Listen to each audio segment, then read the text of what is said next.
I'm Vili Bracha to life and for blessings. Ah, morning coffee. We all have a blind spot in life. The things that we're blind to in ourselves that we can't um, recognize in order that we own it and rectify it. We have a blind spot, each and every one of us. And we don't even know that we have to struggle with it. Certain things are open and clear to us that that's our struggle, that that's our issue in life that we need to deal with. It's very apparent to us. It's open. We don't even need to see it in someone else because we see it in ourselves. The blind spot, on the other hand, that sometimes we can't see it in ourselves. And what God does, He allows other people in our lives that we see in them what's really in us.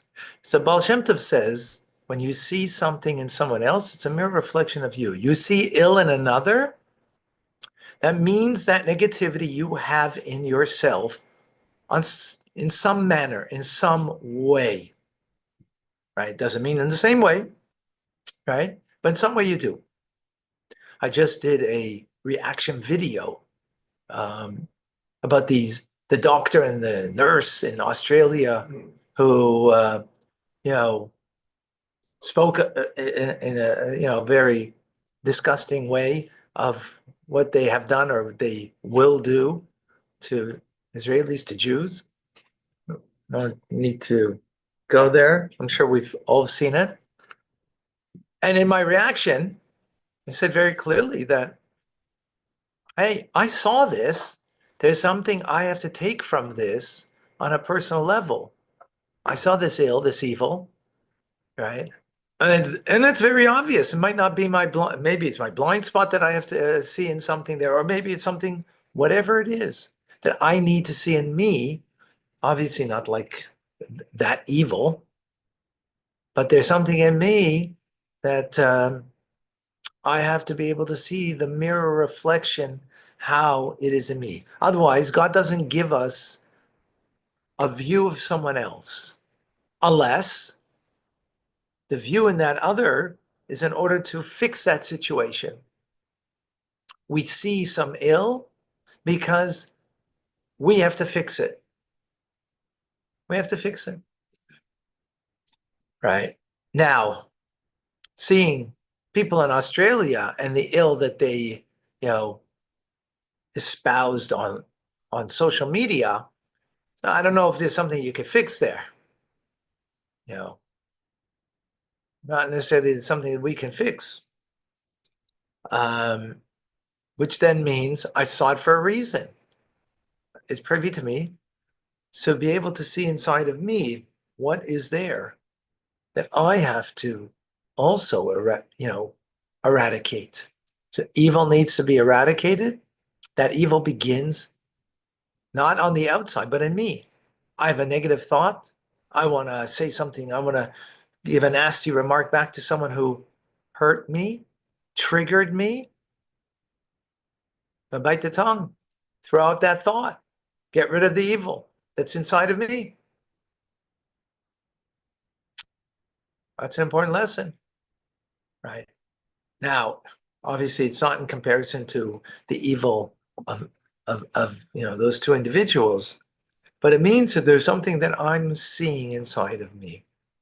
Now, there's a distinction. There's sometimes things that are obvious, sometimes things that are a blind spot that we kind of justify. I'm Rabbi Ronnie Fine, coming to you from Chabad Zurich and Kadesh in Montreal, Canada, where it's a privilege and a pleasure to share with you the Tanya. We continue in chapter 24, and in this chapter, we're speaking about the separation from God. That when we do something against the will of God, that creates a separation from God. In the moment, we can always, of course, repair, right? But how is it possible? How is it possible? Created in the image of God, or even more so, a piece of God in you, and that you could stray, go against the will of God. How's it possible? How do we understand it? I mean, we see that it's done, that we do it, others do it, but how do you have an understanding of that? So the Alter Rebbe brings from the sages in the Talmud, based on the verse in the Torah, that the verse says, Ki tista ishte, that when his wife will stray. And speaking there about the law of a Saita, not going to go into those details, but a woman who, well, actually important to understand that a woman who, a married woman who was with another man, right? At least hidden. So, and, committing adultery. So our sages say, playing on the words, tiste, to turn aside, our sages say that a person doesn't commit a sin unless the spirit of folly enters them. Because you're creating the image of God, and even more so, a piece of God in you, you're not going to sin. So then how do we in fact, sin? Because we allow something that's extraneous to us enter us. We allowed it, so we're responsible for that, absolutely. But it's not really the real me, at least. Right? And that makes us turn aside. That, we allow that folly to enter and we turn aside from and turn away from God. Now, this adulterous woman, the Alter Rebbe now explaining, right, with her frivolous nature, she could have controlled her passion and not allowed the spirit of folly to enter, right? That controlling the passion, how?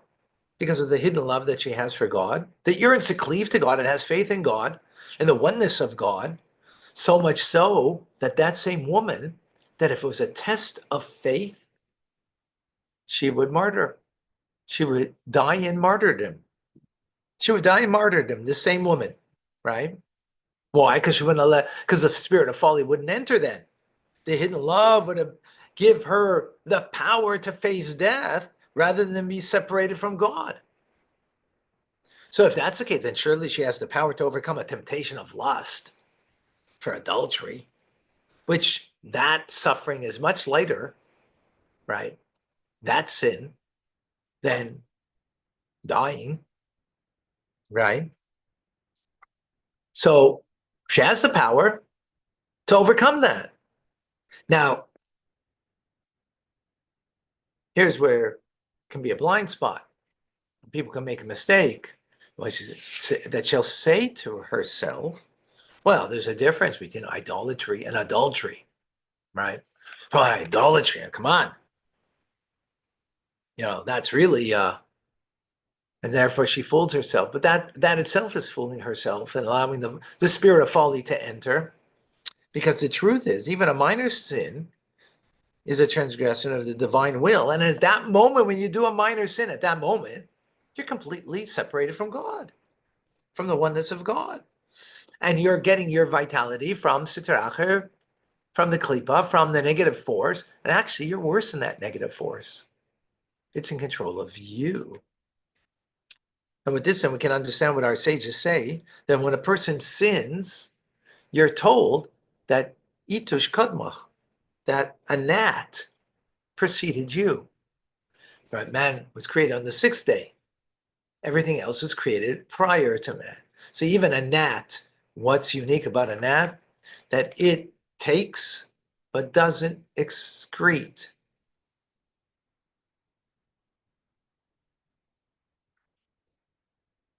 Right? It doesn't excrete, which is the height of selfishness. In other words, everything in this world gives and takes. And therefore, everything is giving to the ecosystem.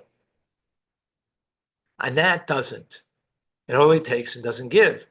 The height of selfishness. It was created before you, the sinner, because you're worse than it. Because that gnat or that wild animal was created that way, and it is listening to the divine will in fulfilling the way it was created. It's fulfilling the way it's created. And with this, the Alter Rebbe then says, interesting that that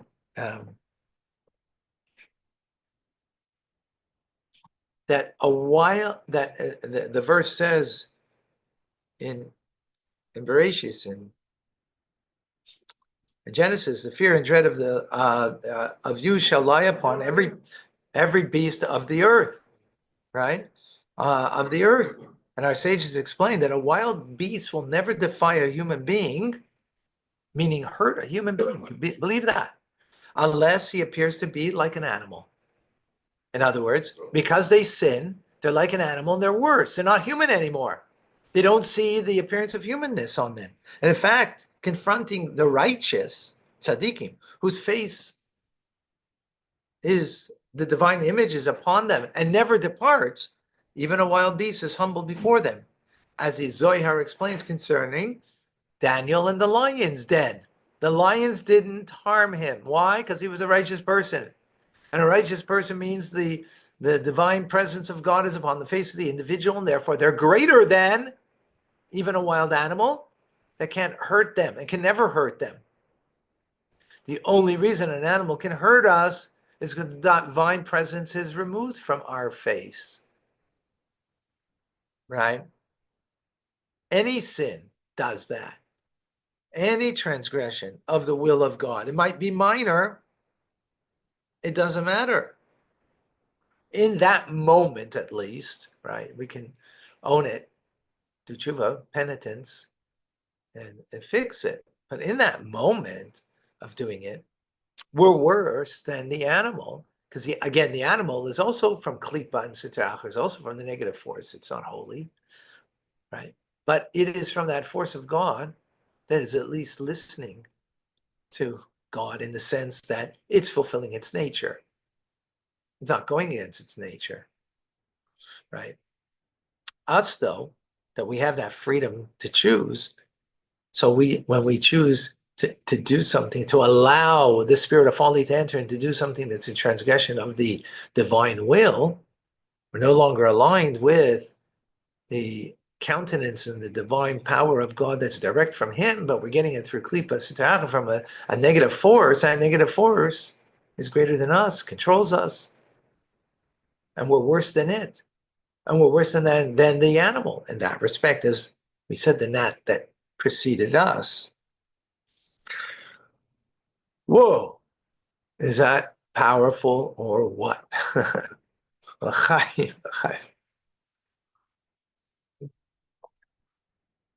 have you ever had a problem with an animal, a dog, right?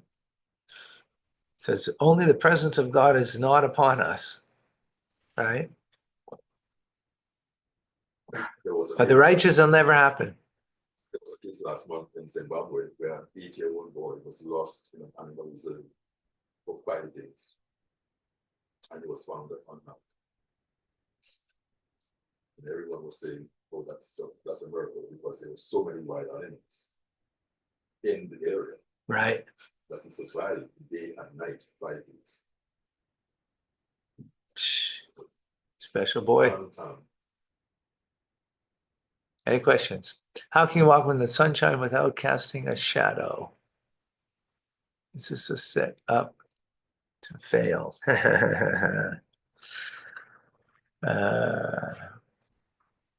So you have to be in the light of God, aligned with the divine light. That's how you won't fail. When we're not aligned, right? When we allow the spirit of folly to enter and we make choices that are not aligned, that's when we fail. Yeah.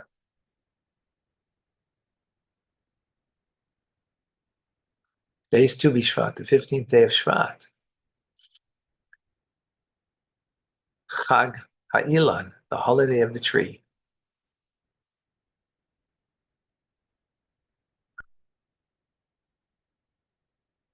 A holiday of the tree. Oh, okay, John.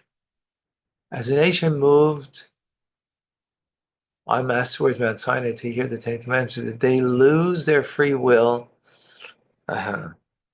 Yeah, it's today's Chumash and tomorrow's Chumash. Did they lose their free will? Yes and no. Yes and no. On some level, that's true. It's all good Jewish answers. Yes and no. On a level, they did because how did they lose their freedom of will? Because God's presence is so powerful, that they had almost no choice but to say, "Hey, God, we're there for you." Where 40 days later, God wasn't present, and Moshe would tarried on the mountain. They made a wrong calculation when he's coming back, and they served idolatry. Yeah. So no animal, total illumination. So what is left to give to Mother Nature gave us? I'm not certain what you're asking there. Um, can you explain the adultery versus idolatry part example? Okay. Yeah, you know what? Thank you, Jeff. I don't think I explained it well enough. Um, the woman who commits adultery, right? And this is by way of example, because the Torah speaks about and uses a term about turning astray, and our sages pick up on that you only sin because you allow a spirit of folly to enter to make you turn astray, which is, in other words, we wouldn't otherwise, based on, being created in the image of God and having a piece of God in us. So where her blind spot is in thinking that, oh, idolatry, I mean, that's really being cut off from God, and therefore ready to give up her life. Adultery, rationalization,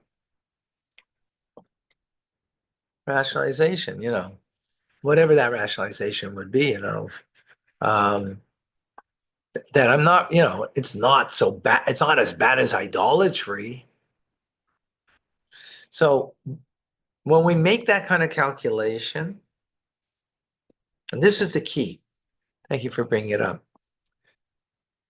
Being cut off from allowing foolishness to enter and to do something wrong.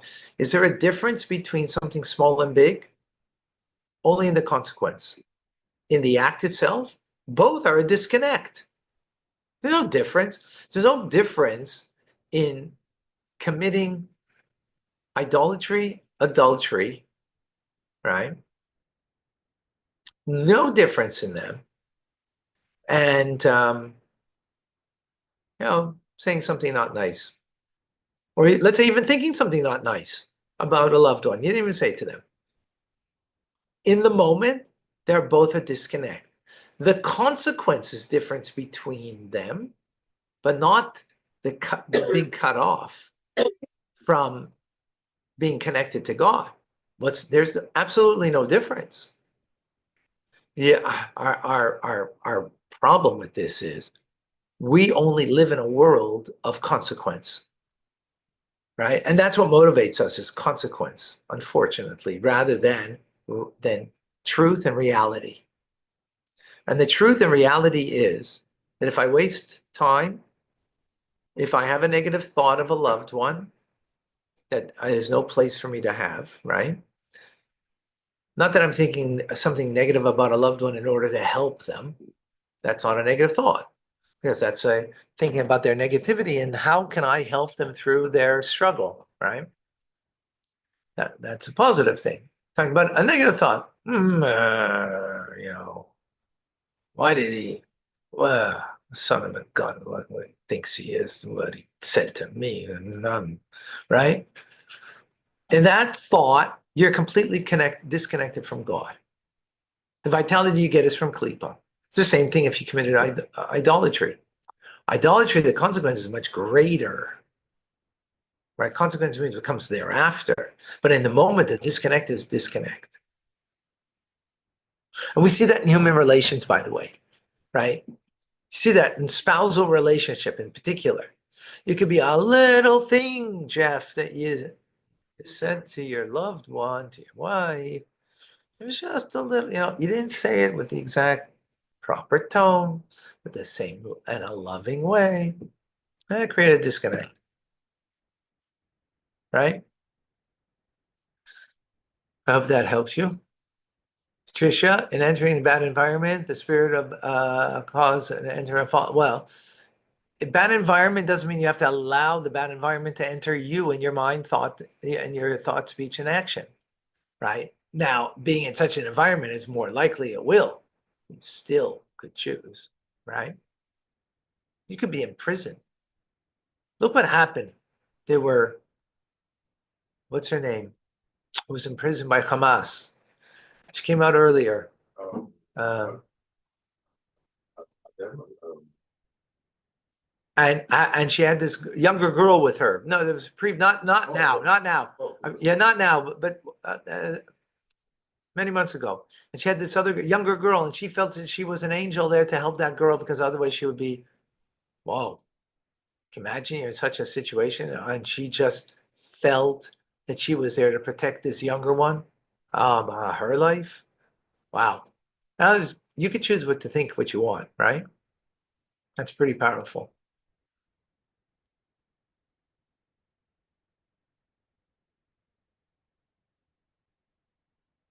Not less connected in the Jewish community. I don't know what you mean by that, Henya. Okay, Davida, if someone is forced to do something wrong and sin, is that a disconnect to the same person doing it willingly? We're going to speak about that tomorrow. Okay, thank you. Okay, folks, amazing. I'm Rabbi Ronnie Fine coming to you. Chabad Zich and Kadesh, much it's a privilege, a pleasure to share with you the Tanya Rambam coming up.